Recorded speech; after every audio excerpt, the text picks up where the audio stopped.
2006 সালে প্রথম গাড়ি কিনেছিলেন হালের আলোচিত চিত্রনায়িকা অপু বিশ্বাস। টয়োটা লাল রঙের গাড়িটি চালিয়েছিলেন দীর্ঘ 11 বছর। অবশেষে গত মাসে পরিবর্তন করলেন গাড়িটি। নিয়েছেন টয়োটা 2017 সংস্করণের কালো রঙের গাড়ি। তার মডেলের সঙ্গে সামঞ্জস্য রেখে রেজিস্ট্রেশনের সময় পেয়েছেন দারুণ একটি নাম্বার, যার শেষের 4টি ডিজিট 2017। এ যেন সোনায় সোহাগা।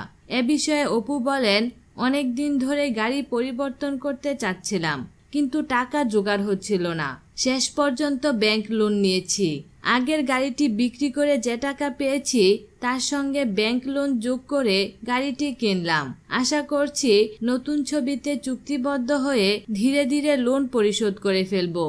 বিনোদন জগতের নিত্য নতুন খবরাখবর জানতে আমাদের চ্যানেলটিতে সাবস্ক্রাইব করার জন্য আপনাকে আন্তরিক ধন্যবাদ।